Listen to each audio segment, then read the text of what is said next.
In genocide news, and I really wish there was a better way I could open this up, but that's basically what we're looking at. Also, Rex says, how long is the stream for? Usually we're here 3 to 6 hours. We are in hour 1 right now, and once I'm done with news topics, I tend to switch over to talking about Magic the Gathering stuff and playing video games. Usually, we'll play World of Warcraft. We play World of Warcraft Hardcore a lot. Resto says, might still be streaming after I get back from FNM. Cool. Wait, is it Friday for you? It's Thursday for me. That's weird. Anyway, Bibi Netanyahu, and I've pulled this one from Fox News specifically. Because I want their perspective. If I look at this from the perspective of CNN, we're going to get hand-wringing, and maybe they'll use the G word once or twice. But if I look at this from a far more left-wing website, then obviously we're going to get information that talks about this in far more objective terms. It talks about what Netanyahu is doing in Gaza to Palestinians in more objective terms. But when you look at it through Fox News, I highly recommend reading this stuff from how the right views it.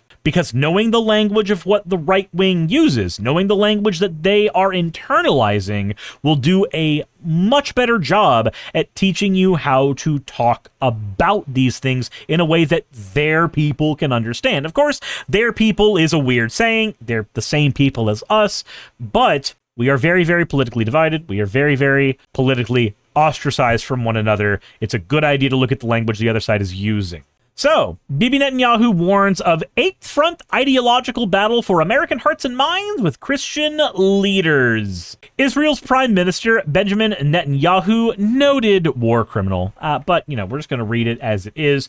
Israel Prime Minister Benjamin Netanyahu used a meeting with evangelical Christian leaders in Florida today to underscore Israel's reliance on faith-based allies in the United States as divisions inside the U.S. over Israel's war and support continue to surface.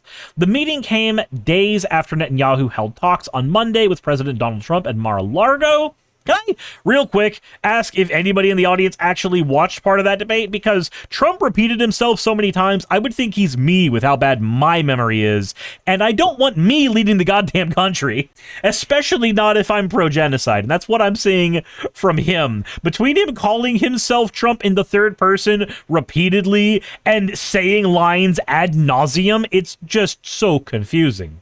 Jesus. Also, tonight, oh my god, there is a cat there. Give me a second. I shall return.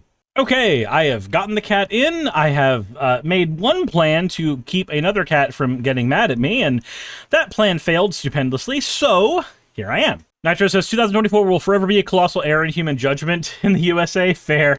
The meeting came days after Netanyahu held talks on Monday with President Trump at Mar-a-Lago, amid growing debate within conservative circles over the scope of American backing for Israel in the direction of the U.S. foreign policy in the Middle East. Speaking to the leaders, Netanyahu said Israel has emerged in many ways victorious from what he describes as a 7-front war, but warned that an additional front now looms in the West. Oh my god, if your idea of a war is somebody so far across the aisle from you they would never invade you, and in fact spends millions of dollars in keeping your state afloat, then I don't think I trust you on what your definition of a fucking war is at all. He says, there's an 8th front for the hearts and minds of the people, especially young people in the West, and for me, especially in the United States. He framed that effort not only as Israel's fight, but as a broader one. It is our common Judeo-Christian civilization's battle, and no, I didn't take that word exactly from PragerU, but I may have heard it from Dennis. The Prime Minister argued that his ideological front requires the same resolve as military action. You think we should be cheering on Israel's genocide with military fervor in the United States? That's weird, my guy. That's a weird thing to say. That's a strange thing to ask. Maybe fucking don't. The Prime Minister argued that his ideological front requires the same resolve as military action. There are some people who believe that faith should be silent and terrorism should be understood. Faith should speak its voice and terrorism should be confronted, not understood, confronted and defeated. I disagree. You see, terrorism is enacting violence or, other destructive measures, usually violence, in order to achieve a political goal. Much like how protests, or their more violent extension, riots, are the voice of the unheard, I feel like when terrorism is enacted, you should also be asking how that happened. Because if your only option that you allow yourself when it comes to terrorism is to just confront the thing and squelch it, you'll never get rid of terrorism. You'll never get rid of the underlying idea that created the terrorists in the first place. You can't just kill the terrorists and the ideology disappears. We've been trying to do that since 2001 here in the United States, and in the war on terror, I think you all can understand the United States was not the fucking victor. Netanyahu really, really wants you to be vocal about your faith, never scrutinize it, but be vocal about your faith, and don't scrutinize terrorism, simply eliminate it. Don't worry. I feel like this is where I have to give you the quote. I have to give you the quote again. The purpose of a system is what it does. If you have a system that leads to you confronting terrorism, but never actually learning how to eliminate it, learning how to address the political ramifications of it, learning how to address the political motivations of it, I feel like if your system never does that, it is a system that can only ever breed more of it. But what better way for a leader to hold on to power than to perpetually be in a state of war? Max Jamal says, happy B-Theory holiday season, everybody. How's it going, Jamal? How are you doing? Netanyahu told the group he had spoken with Trump the day before and described what he sees as global threats facing Israel and its allies. He pointed to two forces, identifying radical Shiite Islam, led by Iran, and radical Sunni Islam, which he said is led by the Muslim Brotherhood. He also highlighted persecution of Christians in multiple regions, saying Christians are being targeted in Syria, Lebanon, Nigeria, Turkey, and beyond. By the way, this is one of the reasons that Donald Trump bombed fucking Nigeria on Christmas Day. We're arguing that Israel plays a unique protective role. Our country protects the Christian community, enables it to grow, defends it, and makes sure that it thrives. That country is Israel. There is no other. None. There's nobody else at all who helps defend Christians across the world. Nobody does that. It's Israel. It's Israel. You got to let us keep genociding everybody. Otherwise, y'all just won't be safe. Now, don't get me wrong. Don't get me wrong. Majority Muslim countries that have theocracies that are in line with the Muslim faith do tend to run into a lot of problems. A lot of killing Christians problems. A lot of killing gay people's and trans people's problems. A lot of issues that I would like to confront. But here's the thing. Israel doesn't try to change the countries that are engaging in those behaviors. They try to oppress the handful of Muslim people that exist in the Gaza Strip. It's a confusing thing where you're just like, we are the bulwark against Muslim tyranny. But when it comes to the actual Muslim tyranny that you're worried about, you got Iron Dome defense, but what are you doing for the Christians who exist in Iran? Like, what conversations are happening with those leaders to try to make life better for the Christians and the trans people and the gay people who are living in those countries, who are not doing so hot because they are in theocracies? Well, you cannot fight a theocracy with a theocracy. I'm just going to say that right now. All the problems that exist in one theocracy will naturally extend to all the other ones. In a world where you have a Jewish theocracy, you get the genocide in Gaza. In a world where you have Christian theocracy, you get an expansion on the Salem witch trials. And in a world where you have Muslim theocracy, you get Iran. We have plenty of real-world examples of what happens when you let religion dictate government to the extent that people like Bibi Netanyahu want them to. They aren't the good guys. They're simply a different shade of bad guys. And that shade would be no less problematic whether it was a Christian theocracy, Muslim theocracy, or any other theocracy. Hell, check and see what the more nationalistic side of Hinduism is doing right now over in India, and there's some scary fucking shit going on there. There is.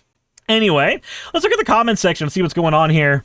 Marilyn says, I struggle to understand opposition directed at the people of Israel themselves. The Jewish people have faced centuries of persecution, yet Israelis continue to build a society grounded in hard work, family, and democratic values. Criticizing government is legitimate.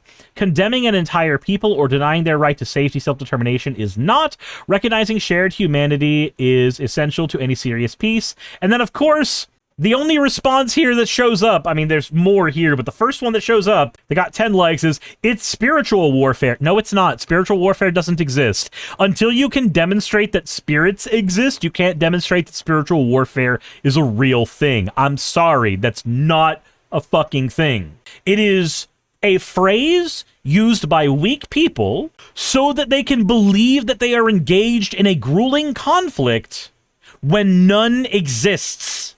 Merlin. Now, I know this guy doesn't watch my channel because they read Fox News, but if I were to have a set of words for Merlin specifically, those words would be, in short, nobody is saying Israel can't exist. That is not the argument. That seems to be the argument you're fighting against, but that is not what is being said by most people on the left, broadly speaking.